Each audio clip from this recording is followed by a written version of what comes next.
Bienvenue pour cette deuxième capsule.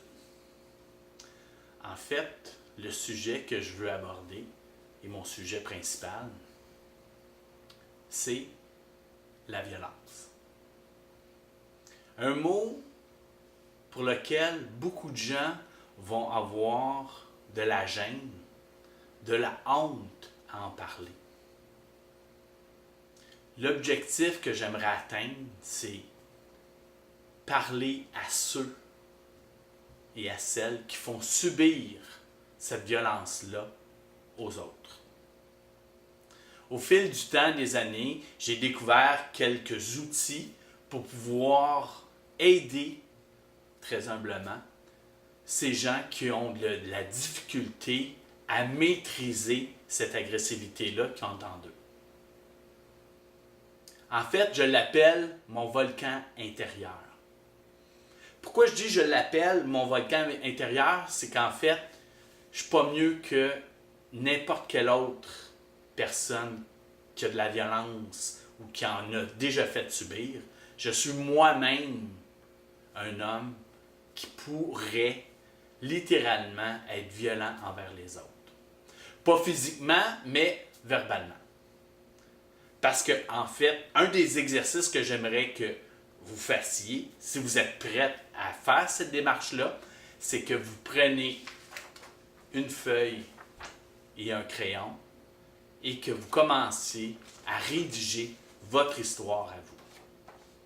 Pourquoi je vous demande d'écrire votre histoire? Parce que pour n'importe qui fait subir de la violence à quelqu'un d'autre, il y a une origine à cette violence-là. Pour ma part, je l'ai reçu de la part de mon père, que par la suite, j'ai pu lui pardonner, mais ça va rentrer dans une autre de mes capsules, le pardon. En écrivant cette histoire-là, vous allez être en mesure de mieux comprendre pourquoi vous agissez comme ça aujourd'hui. Comme on le dit si bien, souvent la pomme ne tombe pas tellement loin du pommier. Et c'est exactement ce qui se passe. On a tendance à répéter ce qu'on a reçu. À moins de faire une prise de conscience et de dire « Hey, un peu, là, je ne veux pas répéter ce que moi j'ai reçu et le faire subir aux autres personnes. » Juste pour vous mettre en situation, mon père, qui a reçu ça de la part de ses parents, n'a pas nécessairement eu cette prise de conscience-là. Il a carrément répété ce que lui, il a reçu. Aujourd'hui, je n'y en veux pas. Parce qu'il n'y avait pas cette maturité-là, si je peux dire, ou cette prise de conscience-là, qui a fait en sorte de ne pas répéter ce que lui, il a reçu. Si vous êtes prête à vous engager dans ce chemin-là, si vous êtes prête à faire les efforts nécessaires à contrôler ce volcan intérieur-là, je vais vous offrir des outils que moi j'ai découverts au fil du temps, qui m'ont aidé à calmer cette agressivité-là. Juste pour vous dépeindre une des situations que j'entendais de mon père, lorsqu'il revenait de travailler et qu'il avait vu sa mère auparavant, il disait « Hey, ma mère, t'as de bonne humeur aujourd'hui. J'ai reçu un sio de marde, comme ça prouvait j'ai eu de l'amour de la part de ma mère. » Fait que mon père recevait un paquet de bêtises de la part de sa mère, et c'est l'amour que lui recevait. Que nécessairement, veut pas, il a carrément répété la même chose avec nous.